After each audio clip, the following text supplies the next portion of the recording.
Buenas tardes. Hace 20 años, 14 integrantes del movimiento revolucionario Tupac Amaru irrumpieron en la residencia del embajador del Japón, Morihisa Aoki, que celebraba el nacimiento del emperador Akihito. Comenzaban 125 días que mantuvieron en vilo a nuestro país y que hoy revivimos.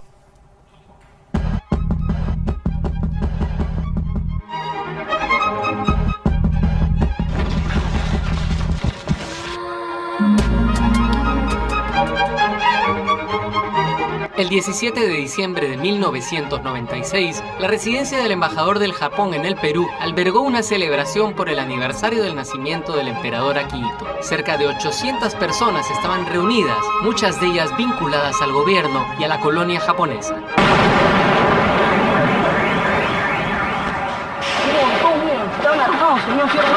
¿Quiénes? ¿Ah? ¿Qué pasa? Son terrucos, parece. Son como... ¿Sabes? ¿Cómo? ¿Tú los has visto? ¿Ah? Tú estás bien del techo cerrando mi unidad, pe. Y del techo he visto que la gente se vino hasta acá. Si un pata en el árbol, si se fue hasta el árbol, un fierrazo. Y eso hay que disparar. Se quitó.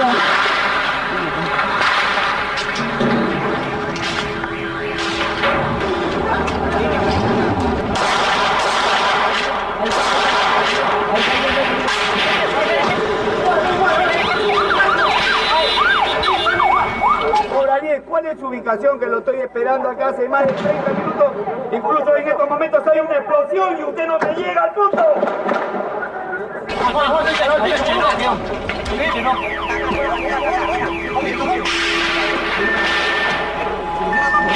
De pronto, 14 integrantes del movimiento revolucionario Tupac Amaru irrumpieron en la residencia a través de un hoyo en el muro perimétrico. Los 800 invitados quedaron como rehenes. Yo soy de la Cruz Roja Internacional, entonces yo no estoy... Yo estoy aquí para ayudar solamente. La verdad es que nunca pensamos que íbamos a salir vivos de esto. Yo estaba preparado para irme para el otro lado, ya había hecho las paces con Dios.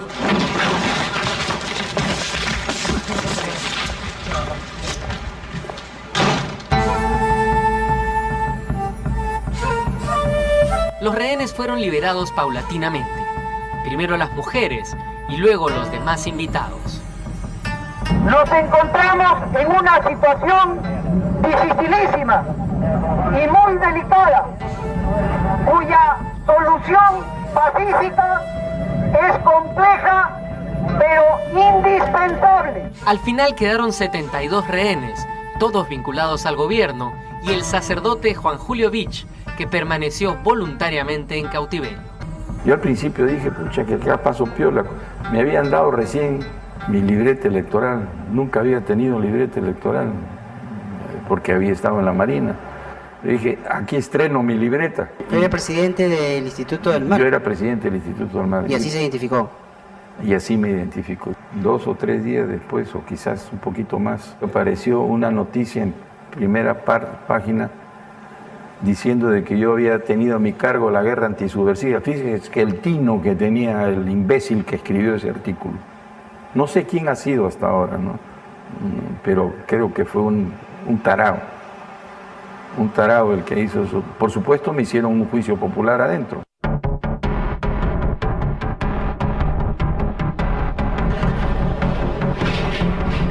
¿Quién me habla? El comandante Emilio Huertas Loaiza, Silencio. cuyo nombre legal podríamos decir es Néstor Roca Cartolini. Debe ser interés de la prensa nacional e internacional porque creo que se llegó a esta situación y que se conozca un poco de lo que es nuestra organización. Había muchachos pues de 15 años, 16 años, 17 años, 18 años. Muchos de ellos le habían dicho que iban a hacer un operativo, que le iban a pagar y que iba a durar un día. Se lo habían traído de su tierra, no conocían Lima. Lo habían traído, lo habían metido en una casa y de ahí lo habían llevado. Esa es la verdadera historia. ¿Cuántos años tienes?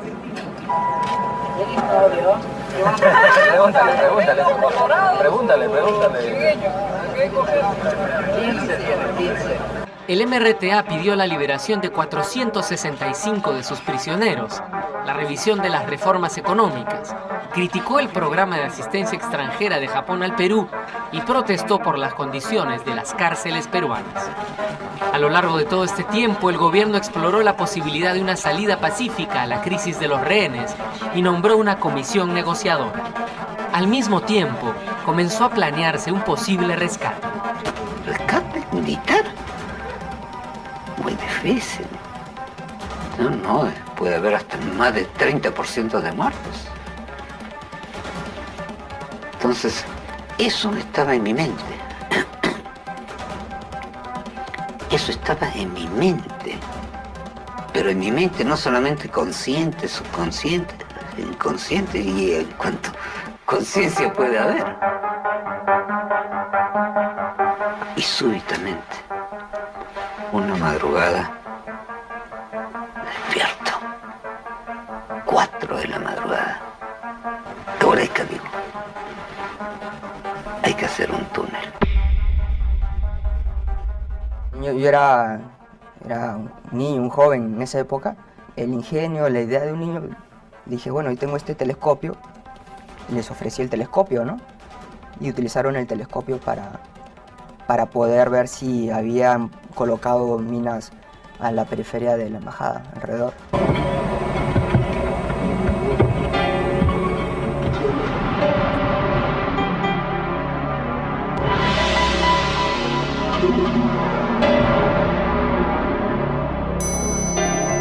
Yo indico que se coloque parlantes y música con alto volumen. Paralelamente, a la residencia se infiltraron equipos de comunicación que permitieron coordinar desde el exterior con los rehenes.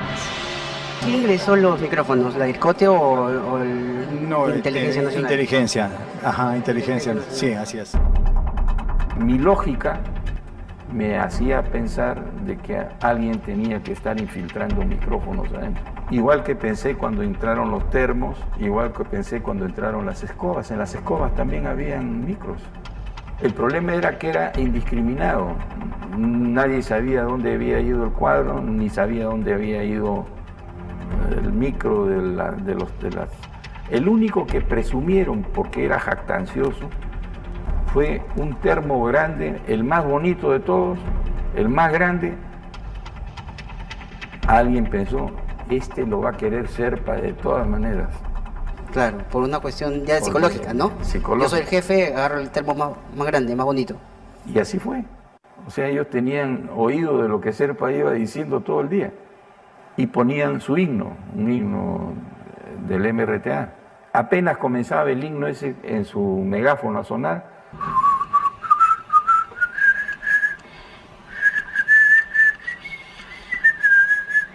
casi todas las mañanas escribimos ficciones.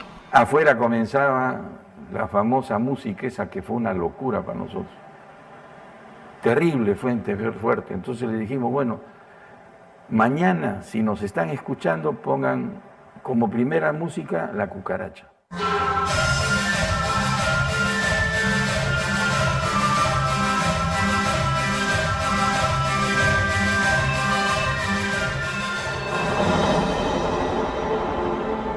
A esas horas, el coronel José William Zapata ya había diseñado el plan de operaciones para intervenir la residencia. Solo faltaba esperar el momento oportuno. El comando tiene como mística el dar antes de recibir. En esta oportunidad, los soldados dar la vida a cambio de la liberación de los rehenes. Entonces, llegó el aviso. Este es Matt. Estoy listo para cuando me ordene abrir la puerta. Cambio.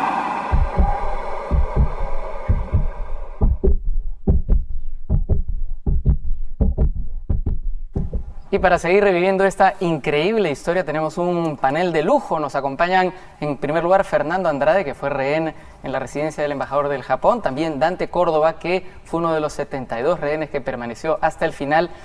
Nos acompaña también el general César Astudillo, que fue uno de los comandos Chavín de Huántar, el general William Zapata, jefe de la operación Chavín de Huántar, y por este lado de la mesa, Gustavo Adriancén, ex procurador del caso y ex ministro de Justicia, y también Carlos Rivera, director del IDL. En primer lugar, quería comenzar con los ex rehenes para recordar qué les queda en la memoria después de estos 20 años. Fernando.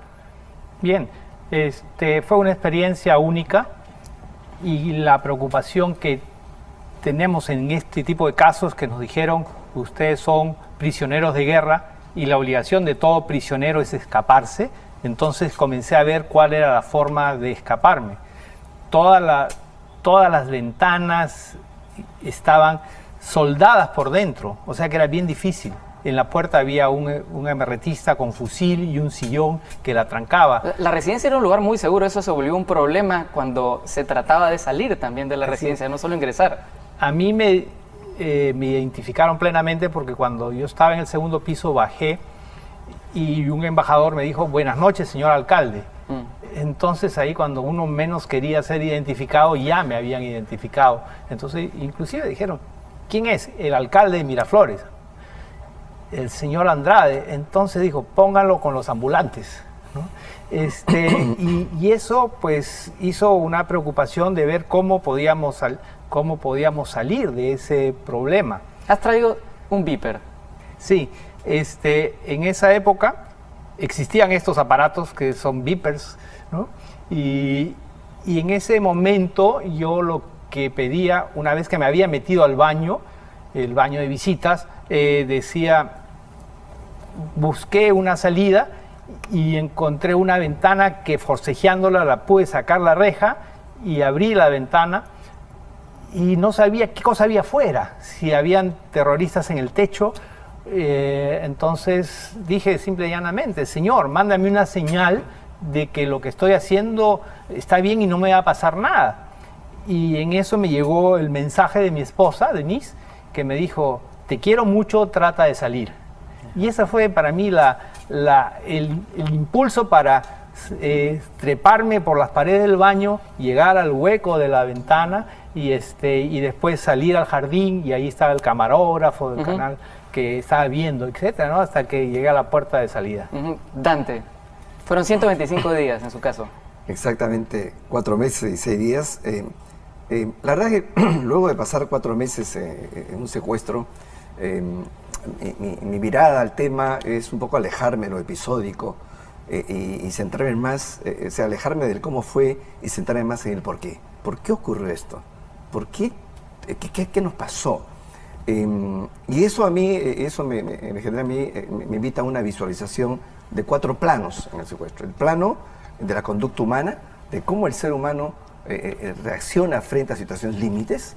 El plano social, de cómo un Estado que no llega con políticas públicas de orden social, de salud, de educación a zonas deprimidas económicamente, socialmente, de cómo el Estado que deja pasar esto puede generar condiciones para que el nacimiento de grupos violentistas.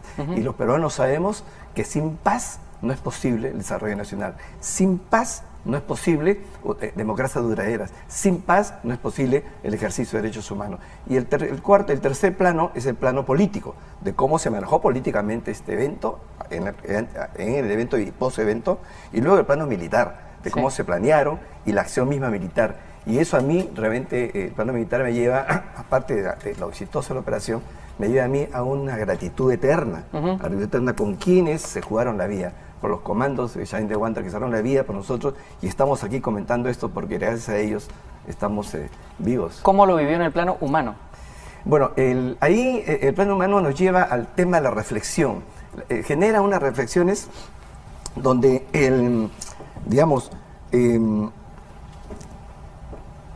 donde fundamentalmente es un coloquio con uno mismo, una conversación con uno mismo. Y cuando un ser humano conversa con uno mismo, termina confesándose con uno mismo. Y cuando el ser humano se confiesa con uno mismo, termina absolviéndose. Te reconcilias contigo mismo. Y por tanto estás libre, dices, bueno, si quieren disparen, pues. Entonces, es una de las grandes paradojas del evento. Mientras el 17 de diciembre, ¿no?, del 96 estábamos panicados, 4 meses después, el 22 de abril, habíamos entrado a una mar muy serena que se llama Serenidad. De acuerdo, pero ¿cómo vivió esos 4 meses? Bueno, yo creo que los 4 meses se viven con muchas preocupaciones en torno a muchas cosas, ¿no? Primero, el hecho de que tenemos que, digamos, te encuentras muchas explicaciones, porque estás frente a la muerte, frente al límite. Y una de las explicaciones, o descubres cómo la muerte, el significado de la muerte. El significado de la muerte es que el real significado no es la ausencia física del que se va, sino lo que dejaste de decir y que lo dejaste de hacer. Y nosotros por eso somos privilegiados porque hemos vuelto a la vida, vuelto a los amigos, vuelto a la familia y podemos decir lo que dejamos de decir y podemos hacer lo que dejamos de hacer. Creo que es un tema central en este asunto y ese privilegio de estar vivos se lo debemos nuevamente a los comandos, a los militares. General Astudillo, General Zapata, ¿cómo era la situación militar en ese momento? ¿Cómo estaba el MRTA en ese momento? El MRTA en ese momento estaba en una situación iba descendiendo en sus capacidades. Desde la década del 80 nosotros veníamos junto con la población, los comités de autodefensa, haciendo una lucha contra el terrorismo y la íbamos nosotros ganando, ¿no? Entonces cuando sucede este hecho, pues que es de lo más terrible que le pudo haber pasado al Perú, porque primero pone en peligro a la vida de más de 600 personas, ¿no? Atentando contra uno de los valores más importantes, que es su libertad, ¿no? Y además de eso, colocando en riesgo al país, a la nación, ante el mundo, porque nos colocaba en una situación terrible, ¿no? Porque estábamos en la mirada de todos y dependía de lo que se haga para poder quedar mal o bien. Y además de eso, creando el riesgo de que todo este terrorismo que estaba siendo combatido pueda regresar. Porque el MRTA definitivamente se iba a potenciar, iba a revivir, y Sendero Luminoso evidentemente pues iba a crecer. Entonces, estos hombres, además de capturar y poner en riesgo a personas y llevar a la crisis a sus familias, pusieron al Perú en una crisis, ¿no? Por lo que representaba retroceder tanto tiempo y todo ese daño que podrían volver a causar. O sea, la connotación fue...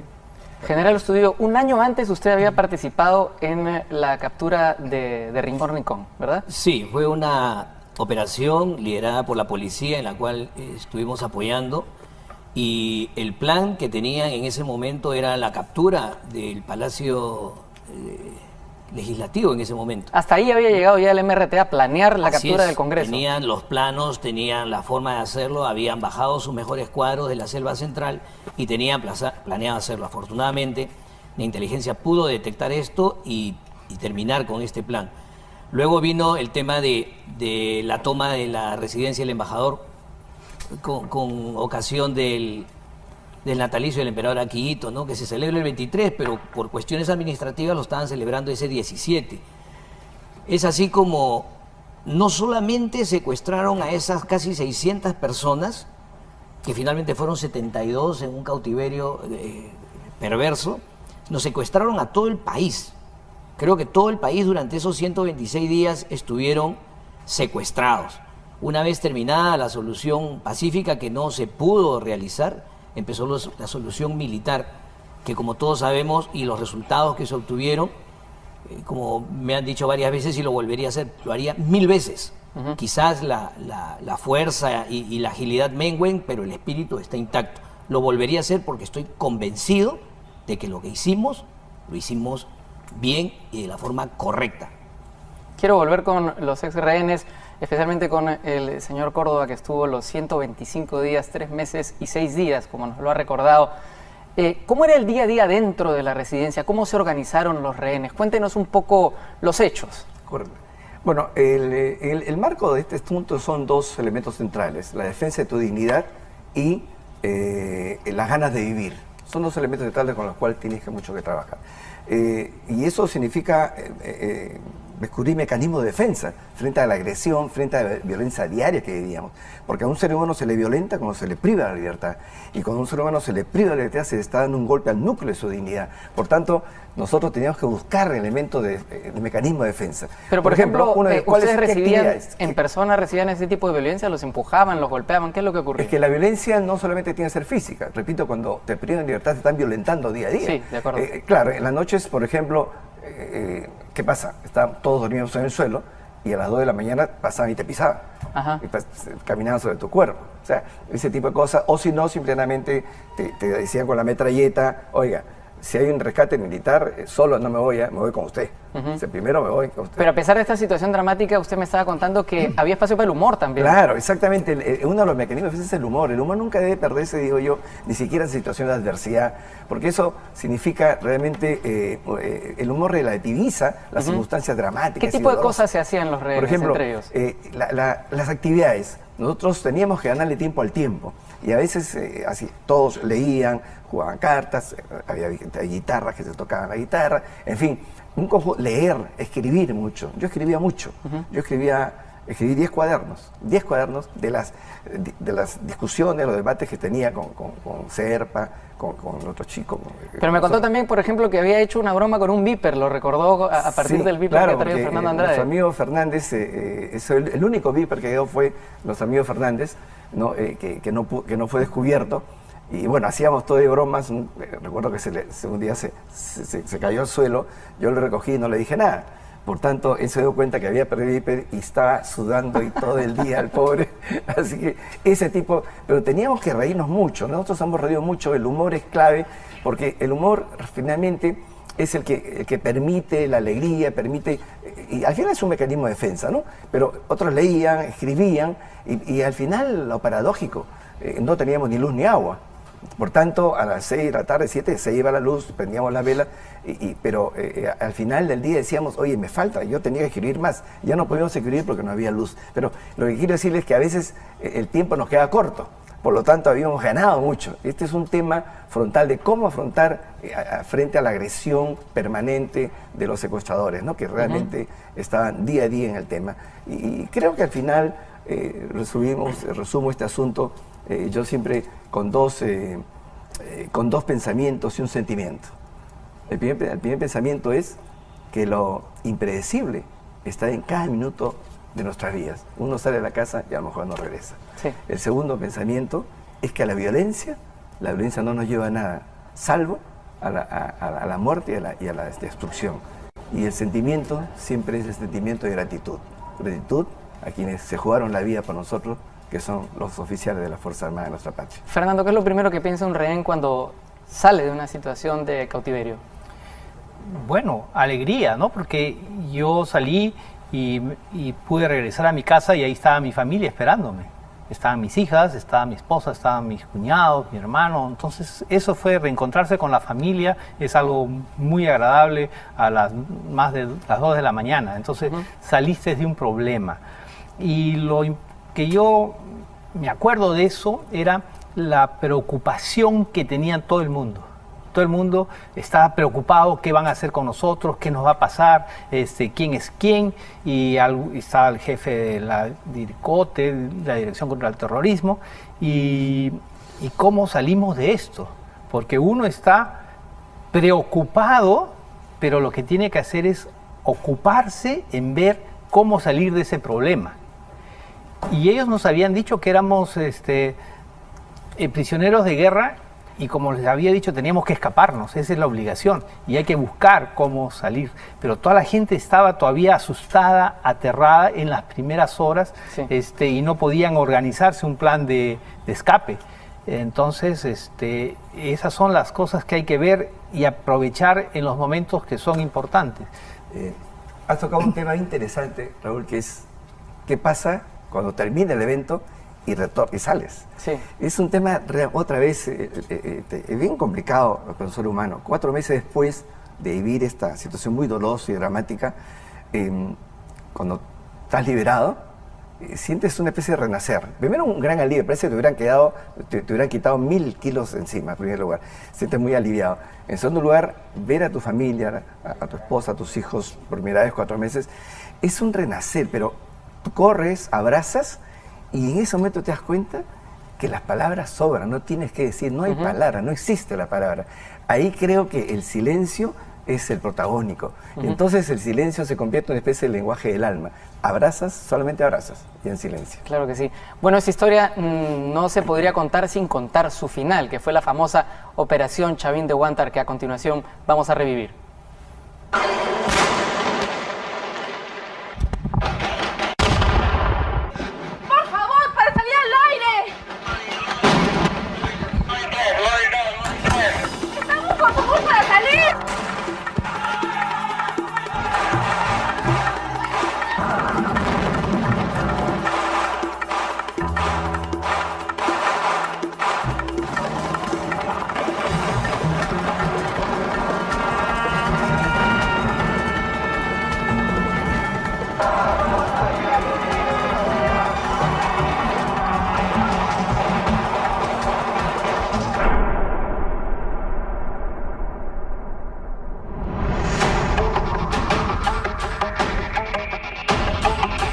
Las conversaciones entre la Comisión del Gobierno y los emerretistas que ocupaban la residencia del embajador de Japón no se detuvieron en los más de 4 meses que duró el cautiverio.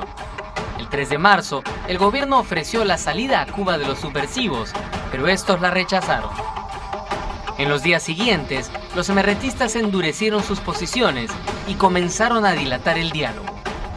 El 21 de abril, Serpa prohibió la atención médica a los rehenes enfermos, lo que llevó a Fujimori y sus asesores a concluir que la única salida era una intervención militar.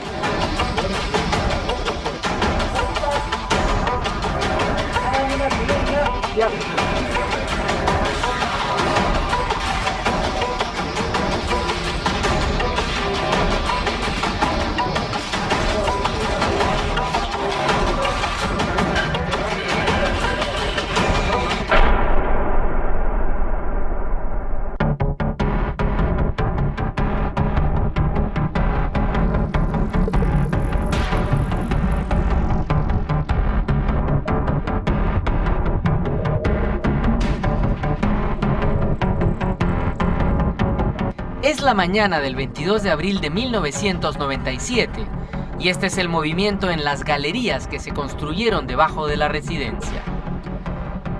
Los soldados esperaron varias horas debajo del salón principal de la residencia, donde los emerretistas comenzaron a jugar un partido de fulbito con un balón de papel. Bajo sus pies, los comandos sembraron 3 cargas de explosivos y esperaron al momento preciso para detonarlas.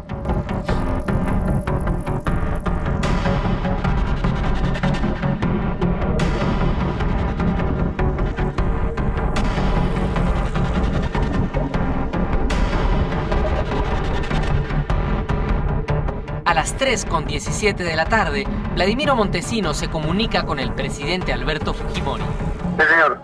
Ya se está procediendo. Ya se está procediendo ya. Sí, ya está todo ya en regla, no hay absolutamente nada. Están abajo todos. ¿Y el hombre sabe? Sí, están abajo todos. ¿Quién es el de arriba? Un lechoncito nada más. ¿Varón? Sí, chancho y chanchitos abajo. Ya. Perfecto. Cuando Fujimori da la orden, un equipo especial de 140 comandos emprende la operación Chavín de Huántar. ¡Por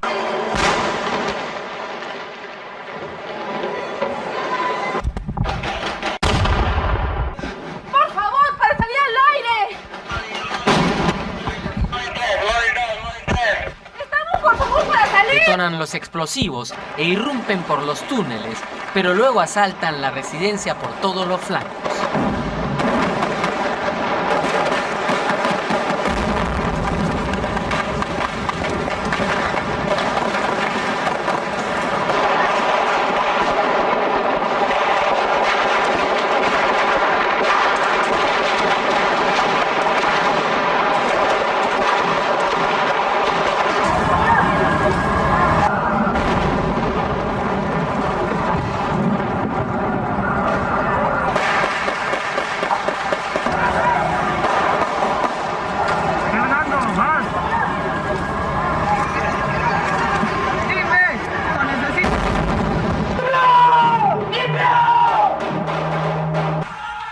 Con la intervención murió uno de los rehenes, el doctor Carlos Giusti, vocal de la Corte Suprema.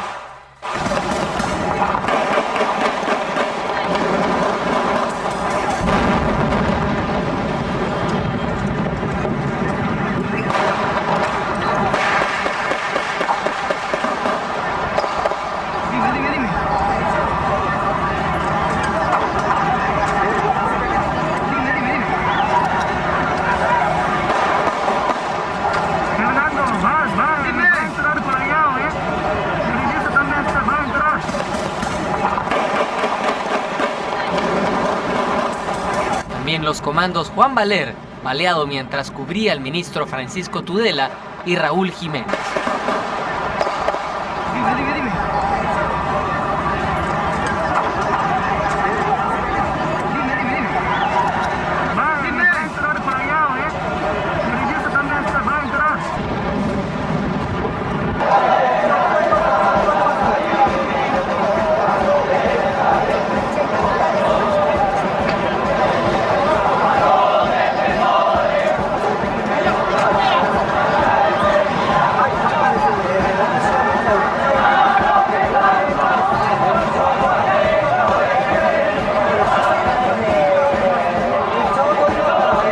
todos los emerretistas murieron a consecuencia de la intervención.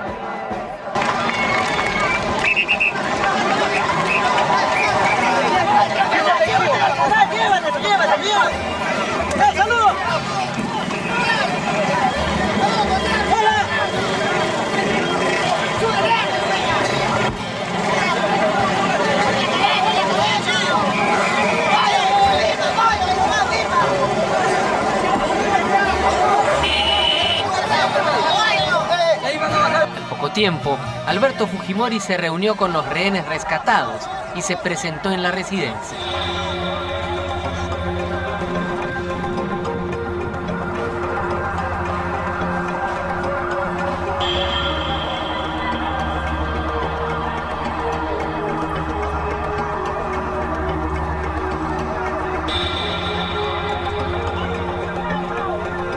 Estamos de vuelta con nuestro panel de invitados y quería preguntarle al general William Zapata cómo se planificó la operación, cómo es que se llevó a cabo esta operación, general. Desde la noche del 17 nosotros nos comenzamos a reunir y hay testimonios de comandos que me contaron de que estaban en sus casas viendo televisión. Uno me dice que estaba en una cama con su papá y vio las noticias por la televisión y regresó. Cuando estaba en Costa Verde le enviaron un mensaje Viper, regresa a casa. Con esto quiero expresar de que todos los que estábamos trabajando en esa brigada de fuerzas especiales debíamos estar en condiciones de poder actuar en el primer requerimiento que teníamos, porque esa es la naturaleza de esa gran unidad. Entonces nos reunimos esa noche, comenzamos a tratar el tema y al día siguiente, antes de las 5 de la mañana, estábamos nuevamente reunidos en un batallón, en el batallón de comandos 19, tratando de organizar lo que posiblemente podía ser una tarea que nos diera el gobierno de entonces.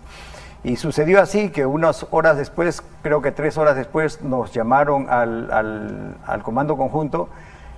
Fuimos 3 oficiales y nos dieron el encargo o la misión de que nos hacíamos responsables del rescate y que debíamos prepararnos para poder estar en condiciones de enfrentarlo. Fueron 3 cargas las iniciales las que abrieron, digamos, el piso del salón de la residencia, pero fueron muchas más, ¿verdad? Exactamente.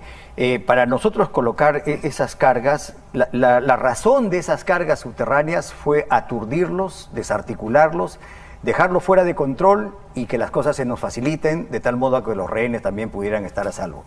Para eso ya nos habíamos enterado por inteligencia que los rehenes estaban todos en la parte de arriba.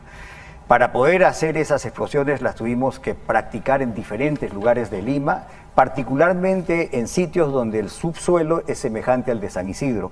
Entonces hicimos esas prácticas con esas 3 explosiones con esa finalidad: sala, comedor y biblioteca, porque en la biblioteca estaba el puesto de comando de ellos y además les cortaba la subida al segundo piso, la onda mecánica de la explosión, para que ellos no puedan subir y atacar a los rehenes.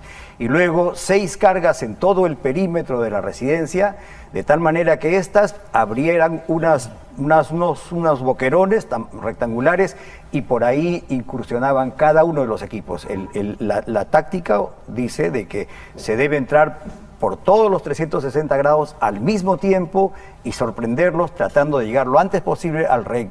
No se combate a los terroristas se le combate cuando se les encuentre en el camino. El punto es llegar donde el rehén, ponerlo en seguridad y esperar la orden para retirarlo. O sea, la prioridad eran los rehenes. Totalmente. ¿Cuál fue su papel, general Astudillo? Bueno, yo tenía a cargo el equipo número 1 del Grupo Alfa, que era el primer piso, y que en todo momento nuestra única misión fue rescatar a los rehenes con vida. ¿No? Rescatar a los rehenes, esa era nuestra principal misión. Jamás, nunca recibimos otra orden contraria a esta. Y eso se grafica durante toda la operación. Desde que empezó el 17 de diciembre, un día como hoy, estábamos, en este caso yo estaba de instructor en la Escuela de Comandos y justamente tenía a cargo el curso de rescate de rehenes y dominación de inmuebles. Y con todos ese equipo nos constituimos inmediatamente con el comandante de la operación, que era el entonces Coronel Williams, y fueron 4 meses o 126 días de entrenamiento, mañana, tarde, noche, madrugada, nosotros mismos poníamos los escenarios más complicados y más difíciles que se podían presentar en el caso. El día de la operación se hicieron 4 túneles con esos 32 valerosos mineros que nos ayudaron muchísimo en la operación, y salimos por todos estos túneles a completar la misión. Durante todo el desarrollo de la operación, que se caracterizó por 3 cosas principales, ¿no? 3 fundamentos principales del combate en habitaciones o en espacios cerrados, era la sorpresa, el secreto y la rapidez. Eso era fundamental en nuestra operación. Una de ellas fallaba, una patrulla fallaba, la operación se venía abajo. Es por eso que la coordinación que teníamos entre todos nosotros tenía que ser fundamental, y así se hizo. Ahora, general, uno no puede imaginar la clase de confusión que se debe vivir en una operación de esta naturaleza, ¿no? Porque todo está lleno de humo, seguramente hay balas entrecruzadas. Yo quisiera que se pongan en la casa, cómo es la casa o la residencia de un embajador. Está llena de cortinas, en ese tiempo, ¿no? De alfombras, muebles, es decir, con las propias explosiones y el calor que se produce adentro. Era un humo total en eso. Nosotros, gente totalmente entrenada para el hecho, completamente fortalecidos en el entrenamiento de rescate de rehenes, identificados con unas bandas fosforescentes en los cascos. Aún así era confusión. Lo único que nos permitió el éxito de esta operación fue el entrenamiento y los escenarios que nosotros mismos nos poníamos. De otra manera eso hubiera sido pues un desastre, ¿no? Ese entrenamiento continuo, permanente, llegando al máximo de nuestros niveles, es lo que nos permitió poder rescatar y tener éxito en esta misión, con la lamentable pérdida del magistrado Yusti y de nuestros 2 compañeros. Aparte que, como ustedes saben, hubieron otras víctimas más, ¿no? El comando Cruz Jarama, que perdió la pierna, el comando Miranda, que perdió la movilidad de un brazo, el comando Tacas, que se laceró la vista, y otros 13 más, así como rehenes que también salieron heridos, ¿no? El más conocido del caso fue el del canciller Tudela, como todos recordamos, ¿no? Pero fueron muchas más víctimas. Como parte de esa operación también murieron los 14 emerretistas que habían tomado la residencia del embajador del Japón, y eso nos da pie al tema de la polémica que durante estos 20 años ha acompañado la operación, si es que se produjeron o no operaciones extrajudiciales. Doctor Rivera, usted ha planteado desde los derechos humanos que esto es una posibilidad, que esto pudo haber ocurrido. Sí, en realidad, no solamente desde las organizaciones de derechos humanos, sino que es la fiscal Nelly Calderón la que primero plantea una denuncia por la comisión de una ejecución extrajudicial o un asesinato. En el curso de las investigaciones que en los siguientes años se han desarrollado, y hay un proceso en sede interna, terminó en julio del año 2003, y hay un proceso en sede internacional con una sentencia de la Corte Interamericana de Derechos Humanos de abril del año 2015, lo que está acreditado es que por lo menos Cruz Sánchez fue ejecutado. Hay que tomar en cuenta que ni en el proceso judicial interno, ni en el proceso judicial internacional se ha juzgado ni a los comandos Chavín de Huántar, ni a la operación militar de rescate de los rehenes. Tanto la sentencia del Poder Judicial peruano y mucho más claramente la sentencia de la Corte Interamericana especifican que hay 2 momentos para entender el hecho que se está siendo sometido a proceso nacional como internacional, que es que lo que se está juzgando, que la ejecución extrajudicial de Tito, es un momento posterior al fin de la operación. Por lo tanto, creo que ahí hay un hecho sumamente importante sobre el cual... Pero siempre se dice que las organizaciones de derechos humanos han perseguido a los comandos. Mira, eso me parece que no es cierto, y en realidad lo que aparece en los procesos judiciales, tanto interno como internacional, puede acreditar que eso no ha sido así. En realidad, los comandos, el único momento en que los comandos han sido judicializados es en el fuero militar. En el fuero militar se inicia un proceso a los pocos días que la fiscal de la Nación formula una denuncia, y eso culmina con la absolución de todos los comandos. Nunca más los comandos son ingresados como investigados o como instruidos en un proceso judicial. Solamente han acudido, y aquí que me parece que está el general José Williams, y hay otros como el señor Alatrista o Patiño, que se han acudido como testigos, que en realidad era indispensable, porque finalmente lo que se estaba investigando es un hecho inmediatamente posterior a la culminación de la operación. Por lo tanto, eso me parece que es sumamente importante. Lo que queda en ambas sentencias judiciales es, primero, una declaración en esta sentencia del 15 de octubre del 2012 que dice que Tito fue ejecutado, ¿no es cierto? Es cierto, en este caso se juzga a Montesinos, Hermosa, Guamán Azcurra y Jesús Zamudio. El Tribunal Penal peruano los absuelve porque dice que no hay una evidencia de que, siendo ellos imputados como autores inmediatos, hayan dado una orden a los famosos gallinazos, ¿no es cierto?, es decir, los elementos del Servicio de Inteligencia Nacional, para que ejecuten a Tito. Pero la conclusión del Tribunal Penal interno es que hubo una ejecución extrajudicial, hubo un asesinato. Esa sentencia interna es confirmada por la Corte Suprema. Más de año y medio después viene el proceso judicial a nivel internacional en la Corte Interamericana, y la Corte Interamericana iba a hacer lo que tenía que hacer, es decir, tomar en cuenta la sentencia del Poder Judicial peruano, que ya acreditó que hubo un asesinato en los momentos posteriores a la culminación de la operación militar. Y la Corte Interamericana toma en cuenta ese asunto y dice, oye, en realidad no hay una evidencia de que Tito haya sido un combatiente. Dice, él es un horse de combat, es decir, está fuera de combate y por lo tanto dice el Estado lo tenía que proteger. Y la Corte Interamericana básicamente repite lo que había dicho el Poder Judicial peruano, que Tito fue ejecutado. Ese es el único elemento que se demuestra, porque si bien es cierto, la Comisión Interamericana denuncia 3 asesinatos de Tito y de otros 2 MRTistas, la propia Corte señala que en el caso de los otros 2, de Cruz Peceros y Pedraza, en realidad dice, sobre eso no hay una evidencia, y por lo tanto dice, ellos probablemente han sido eliminados en combate, porque la Corte sí hace declaraciones explícitas de que la MRTA era una fuerza combatiente y que por lo tanto ellos podían ser eliminados legítimamente. Doctora Adrián, ¿usted tiene una posición distinta?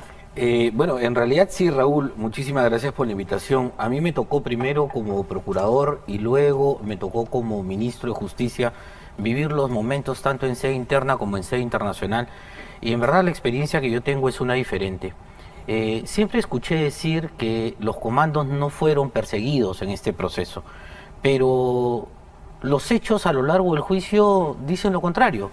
Por ejemplo, se presentó un informe, entre comillas digo esto, un informe pseudoforense de Snow y de Baraybar, donde hablaba de ejecuciones extrajudiciales, y no hablaba de 1 ni de 3.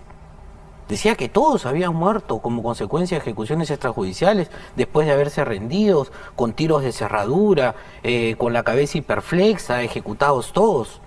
El informe de Snow y Baraybar. Luego presentan al ciudadano de origen japonés Hidetaka Ogura. ¿Y Hidetaka Ogura quién acusaba? Acusaba a los comandos. Hidetaka Ogura decía, en el segundo piso de la residencia, Cintia y Peceros fueron capturados con vida y pedían auxilio. Me rindo, me rindo, me rindo. Y luego, ¿qué más decía Hidetaka Ogura? Que en el jardín de la casa 1, él había visto cómo entregaban a Tito con vida a los comandos. Nuevamente los comandos. ¿Y qué otra evidencia presentó quienes nos acusaban? Dijeron, tenemos el testimonio de los policías que pertenecían al CIM de Robles Reynoso y Torres Arteaga. ¿Y a quiénes acusaban Robles Reynoso y a Torres Arteaga? A los comandos. Entonces, que no se diga que no se acusaba a los comandos. Es cierto, el proceso era por autoría inmediata contra Hermosa, Montesinos, Guamán y Zamudio, pero todos los testimonios que llevaron y las pruebas que ofrecieron eran inculpatorias a los comandos Chavín de Huántar. Y esa fue nuestra preocupación, más allá de actuar desde el Ministerio de Defensa como terceros civilmente responsables, nos preocupamos en primer lugar por demostrar que aquello no sucedía. ¿El Estado peruano tenía el deber de defender a sus ciudadanos? Sí. ¿La operación fue legítima? Sí.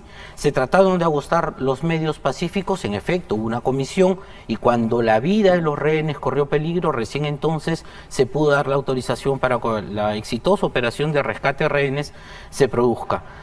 Cierto es, existe el caso del delincuente terrorista Tito, el NN-14.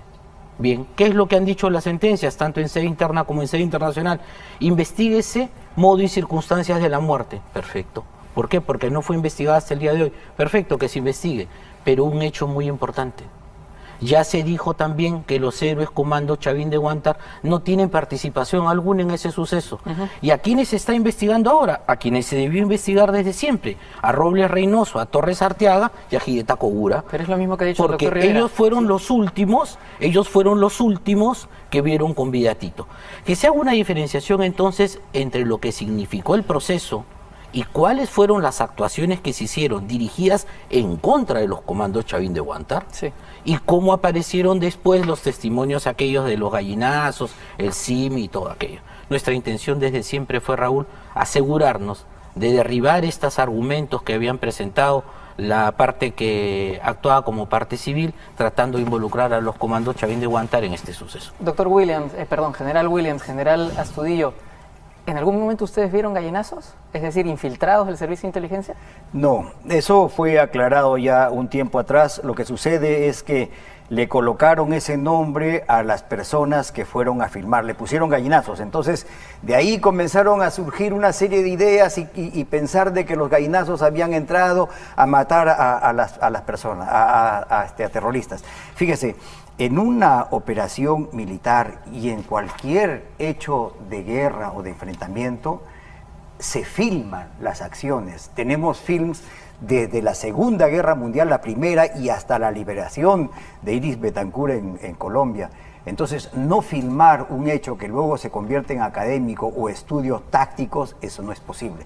Entonces, eso no lo puede filmar la fuerza operativa. Los que intervienen no tienen esa posibilidad ni esa capacidad, porque nuestro tema es otro, es combatir. Entonces, tienen que hacerlo otras personas. Entonces, juntos siempre va inteligencia y operaciones, y la parte administrativa, por supuesto. Entonces, le dieron la responsabilidad de filmar al personal de inteligencia. Entonces ellos entraron a filmar. Lo que pasa es que como andaban con sus pasamontañas, dijeron de que eran los gallinazos, que detrás de nosotros comenzaron a matar, y al principio se hablaba de que se habían matado a 11 terroristas, y se decía de que les habían disparado en la cabeza, y no se comprendía que eran procedimientos tácticos internacionales donde hay que disparar en lugares sensibles, que pecho, corazón o cabeza, porque es la única manera de asegurar que el rehén no cueste la vida del rehén y no peligre una operación de esa naturaleza, ¿no? Antes ya se dijo, ¿no? O sea, imagínense la magnitud del problema con tantos invitados de tantos países, la imagen del país. Entonces,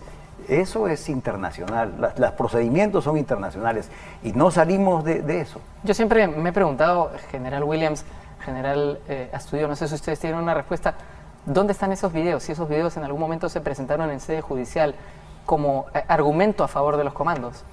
Yo he visto algunos de ellos y bueno, varios álbumes de fotografías en Sala Nacional. Cuando asistí y fui citado, me las mostraron y yo confirmé que esas eran fotos que eran del momento, ¿no? Ahora, si hubieron algunos otros, yo desconozco porque es un tema que se manejó aparte. Nosotros tenemos la parte operativa con nuestro comandante, inteligencia tiene su parte operativa con su comandante, y entre ambos no tenemos contactos, pero sí tenemos una sola cabeza. De acuerdo. Sí. Raúl, durante los 126 días o 125 previos a la operación, nos hemos entrenado, como te decía, en secreto, durante las madrugadas, durante el día, la tarde, la noche, los equipos de asalto, tanto los equipos del Grupo Alfa como los del Grupo Delta. Jamás, y eso yo lo puedo afirmar, lo puedo firmar, lo puedo jurar, jamás ha entrado en la organización de estos equipos de asalto personal que no esté involucrado dentro de la operación. Estaban perfectamente definidos los puestos, estaban perfectamente definidos lo que cada uno tenía que hacer. Estaba perfectamente definido cómo actuar ante situaciones diferentes a la que se presentara. Y jamás vino gente extraña a intervenir en esa operación, hasta el mismo día de la operación y hasta su culminación.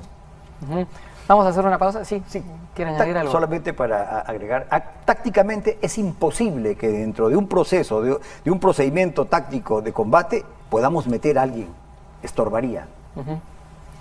Vamos a hacer una pausa y cuando regresemos vamos a llegar a las conclusiones finales sobre este episodio asombroso que nos tocó vivir como país.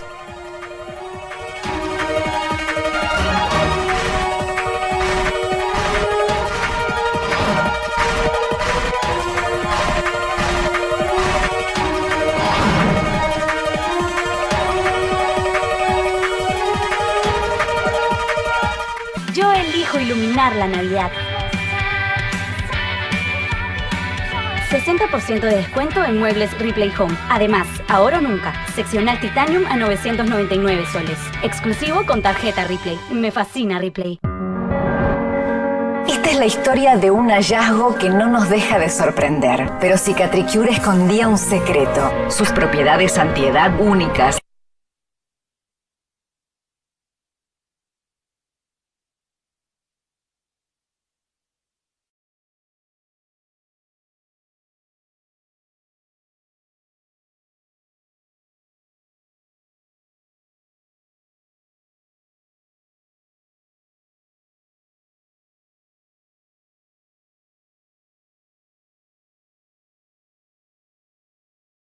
Tony Rosado, Me asombra el crecimiento que has tenido. José José, Tu voz y tu presentación están tan bien que esto es brujería. Ruth Karina.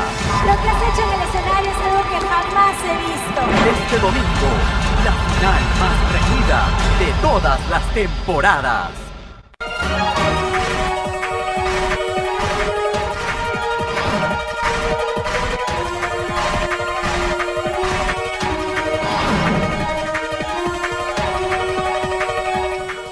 Han pasado 20 años de la toma de la residencia del embajador del Japón, Morihisa Aoki, un hecho que sigue generando polémica y que hoy estamos reviviendo aquí. Yo les quería pedir a mis 6 invitados, a cada uno palabras finales, quizá una pequeña reflexión, nos queda poco tiempo, pero es suficiente como para que cada uno diga algo final. Fernando. Siempre en la vida vas a tener problemas, se te van a presentar problemas y lo que tienes que buscar es la salida de ese problema. No te quedes siempre en el sitio, preocúpate un momento, pero ocúpate en la salida del problema. Y esa es la experiencia que me ha quedado de este episodio. Dante. Luego de un secuestro de 4 meses, creo que la conclusión final es que terminas entendiendo que a veces el secuestro es una oportunidad. Una oportunidad para hacer un alto en el camino. A mí me da la impresión de que usted ha tenido 20 años de una nueva vida, ¿no? Exacto, eso hoy. Te da la oportunidad de hacer un alto en el camino, y cuando hacemos un alto en el camino, a veces, o cuando no hacemos un alto en el camino, a veces no miramos a nuestro alrededor. Y cuando no miramos a nuestro alrededor, no sabemos lo que estamos perdiendo. Este tipo de eventos, al final, con todo lo doloroso, con todas las muertes, 17 personas muertas, porque la muerte no tiene ideología, no tiene color. Entonces, al final, ¿cuál es mi lección final? O digamos, ¿qué es lo que me queda a mí? Con todo esto, yo vivo una vida, me ha enseñado a vivir una vida sin rencores ni amarguras. Gracias, General Astudillo.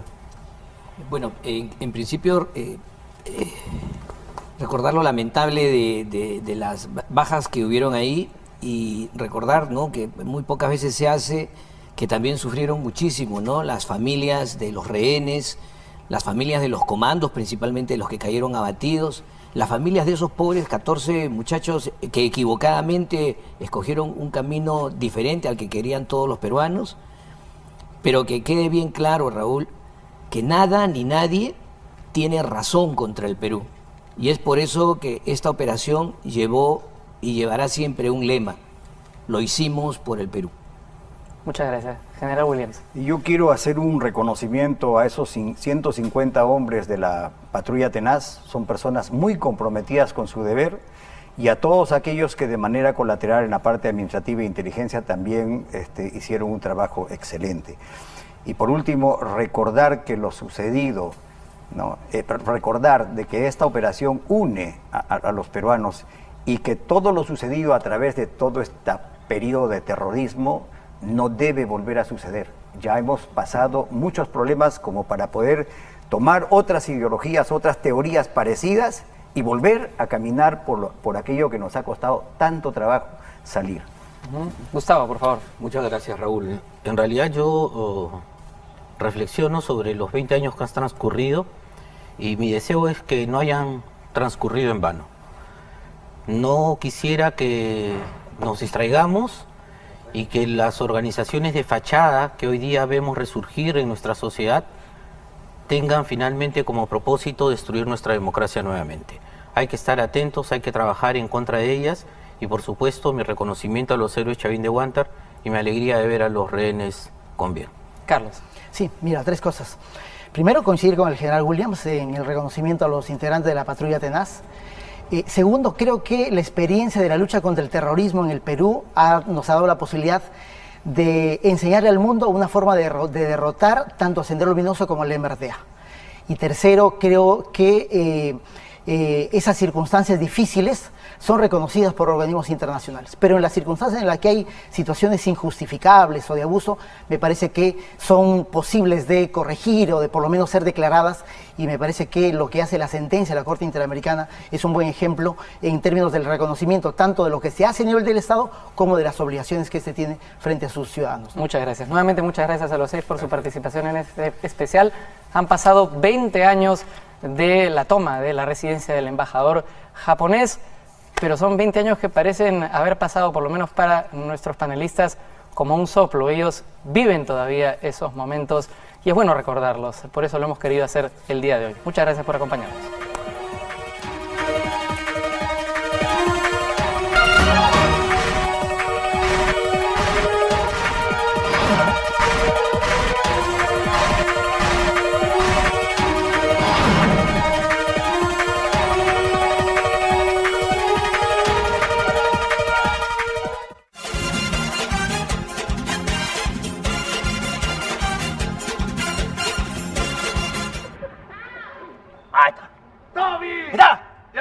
Don Edwin, Checherita, el único.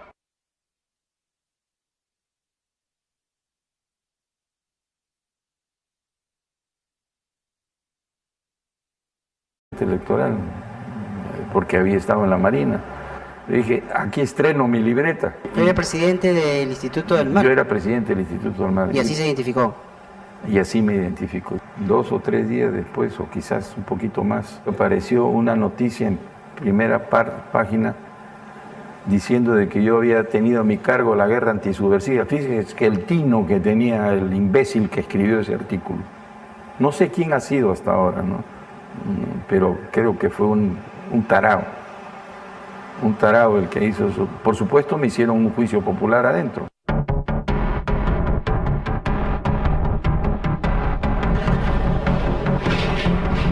¿Quién me habla? El comandante Virgilio Huertas Loaiza, silencio, cuyo nombre legal podríamos decir es Néstor Cartolini. Debe ser interés de la prensa nacional e internacional porque creo que se llegó a esta situación y que se conozca un poco de lo que es nuestra organización. Había muchachos pues de 15 años, 16 años, 17 años, 18 años. Muchos de ellos le habían dicho que iban a hacer un operativo, que le iban a pagar y que iba a durar un día. Se lo habían traído de su tierra, no conocían Lima. Lo habían traído, lo habían metido en una casa y de ahí lo habían llevado. Esa es la verdadera historia. ¿Cuántos años tienes?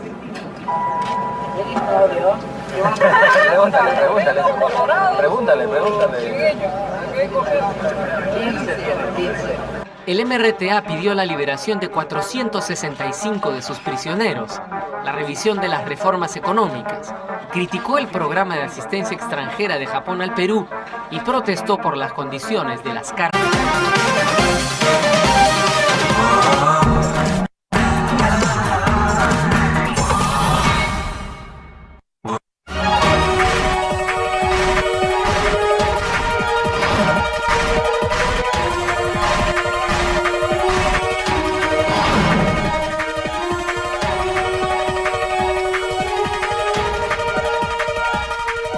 Buenas tardes. Hace 20 años, 14 integrantes del movimiento revolucionario Tupac Amaru irrumpieron en la residencia del embajador del Japón, Morihisa Aoki, que celebraba el nacimiento del emperador Akihito. Comenzaban 125 días que mantuvieron en vilo a nuestro país y que hoy revivimos.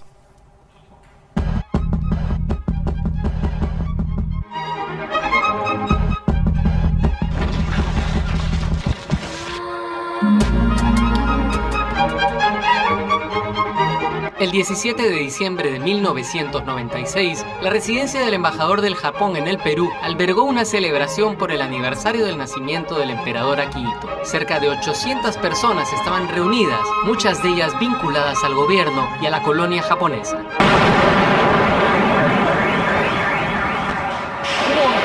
Están armados, tenían fierro largo.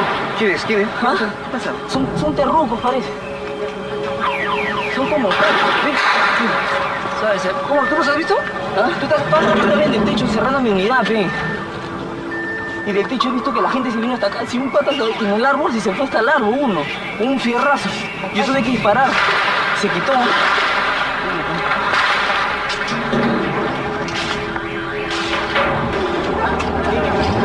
Cárceles peruanas. A lo largo de todo este tiempo, el gobierno exploró la posibilidad de una salida pacífica a la crisis de los rehenes y nombró una comisión negociadora. Al mismo tiempo, comenzó a planearse un posible rescate. ¿Rescate militar? Muy difícil. No, puede haber hasta más de 30% de muertos. Entonces, eso estaba en mi mente. Eso estaba en mi mente. Pero en mi mente no solamente consciente, subconsciente, inconsciente y cuánto conciencia puede haber. Y súbitamente, una madrugada, despierto. 4 de la madrugada. Eureka, digo. Hay que hacer un túnel. Yo era un niño, un joven en esa época. El ingenio, la idea de un niño, dije, bueno, yo tengo este telescopio. Les ofrecí el telescopio, ¿no? Y utilizaron el telescopio para poder ver si habían colocado minas a la periferia de la embajada, alrededor.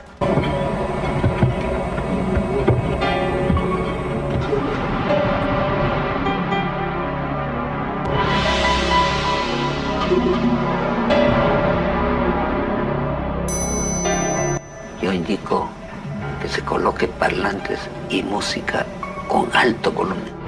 Paralelamente, a la residencia se infiltraron equipos de comunicación que permitieron coordinar desde el exterior con los rehenes. ¿Quién ingresó los micrófonos? ¿La DIRCOTE o Inteligencia Nacional? Inteligencia, inteligencia, sí, así es. Mi lógica me hacía pensar de que alguien tenía que estar infiltrando micrófonos adentro. Igual que pensé cuando entraron los termos, igual que pensé cuando entraron las escobas. En las escobas también habían micros. El problema era que era indiscriminado. Nadie sabía dónde había ido el cuadro, ni sabía dónde había ido el micro de las... El único que presumieron, porque era jactancioso, fue un termo grande, el más bonito de todos, el más grande. Alguien pensó, este lo va a querer Serpa de todas maneras.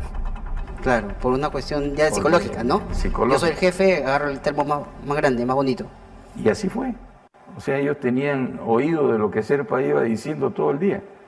Y ponían su himno, un himno del MRTA. Apenas comenzaba el himno ese en su megáfono a sonar,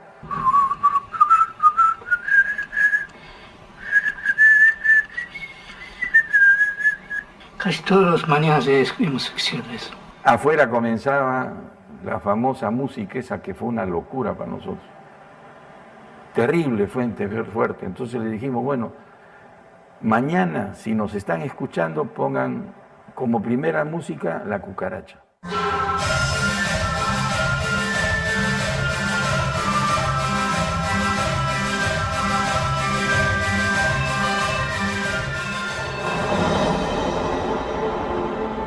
A esas horas, el coronel José William Zapata ya había diseñado el plan de operaciones para intervenir la residencia. Solo faltaba...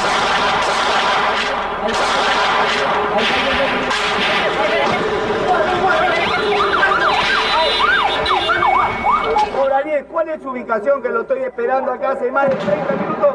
Incluso en estos momentos hay una explosión y usted no me llega al punto.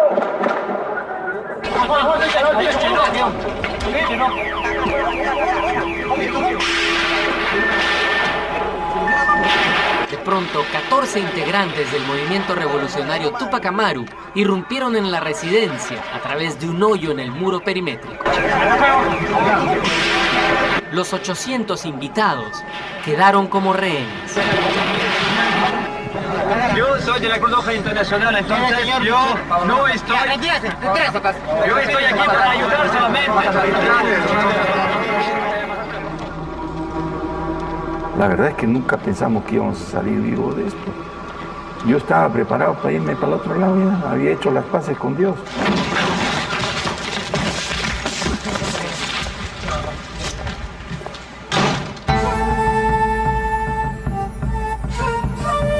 Los rehenes fueron liberados paulatinamente.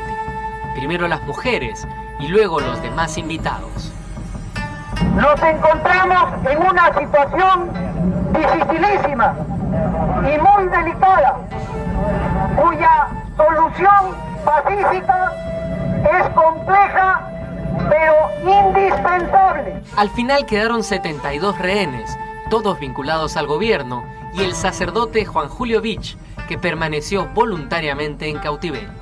Yo al principio dije, pucha, que acá paso piola. Me habían dado recién mi libreta electoral, nunca había tenido libreta.